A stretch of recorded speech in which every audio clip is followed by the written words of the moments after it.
అందరికీ praise the lord. ఈరోజు దేవుడు మనతో మాట్లాడాలని ఇష్టపడే అంశము ద్రాక్షారసము.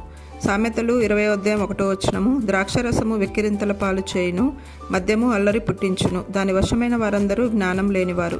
ఈ మాట జ్ఞాని అయిన సొలొమోను చెప్పాడు. సామెతలు 31:4 ద్రాక్షారసం త్రాగుట రాజులకు తగదు, లెమూయేలు అది రాజులకు తగదు అని సొలొమోను తల్లి సొలొమోనుతో చెప్పిన మాట ఇది. అందుకే సొలొమోను ద్రాక్షారసం గురించి ఒక సామెతల గ్రంథంలోనే 13 సార్లు రాశాడు. అయితే పైన చెప్పిన వాక్యం ప్రకారము ఎవరి జీవితమును ద్రాక్షారసము వెక్కిరింతల పాలు చేసిందో బైబిల్లో ఉండే 2 వ్యక్తులను చూద్దాము. ఆ 2 వ్యక్తులు కూడా దేవుని చేత నీతిమంతులు అని సాక్ష్యం పొందినవారే. మొదటిగా ఆదికాండం 9:20 నోవాహు వ్యవసాయం చేయను ఆరంభించి ద్రాక్ష తోట వేసెను. పిమ్మట ద్రాక్షారసము త్రాగి మత్తుడై తన గుడారంలో వస్త్రహీనుడుగా నుండెను. చూశాం కదా, ఈ నోవాహు ద్రాక్షారసం త్రాగి మత్తుడై వస్త్రహీనుడుగా చేయబడి వెక్కిరింతల పాలు చేయబడ్డాడు.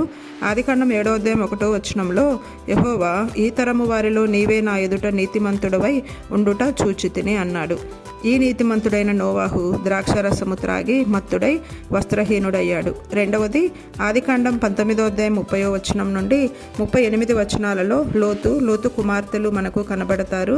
లోతు కుమార్తెలు తండ్రికి ద్రాక్షారసమును త్రాగించి తండ్రితో పాపం చేసి శాపగ్రస్తమైన మోయాబు సంతానమును భూమి మీదకు తీసుకొని వచ్చారు. లోతు కూడా మత్తుడై పాపం చేశాడు. నేటికి రాబో తరానికి కూడా ఈ భాగం వారిని ఎంతో వెక్కిరింతల పాలు చేసిందో కదా. 2 పేతురు పత్రిక 2:7 దుర్మార్గుల కామ వికారయుక్తమైన నడవడి చేత బహు బాధపడిన నీతిమంతుడగు లోతును తప్పించెను. చూశాం కదా, దేవుడు లోతును కూడా నీతిమంతుడు అని సంబోధించాడు.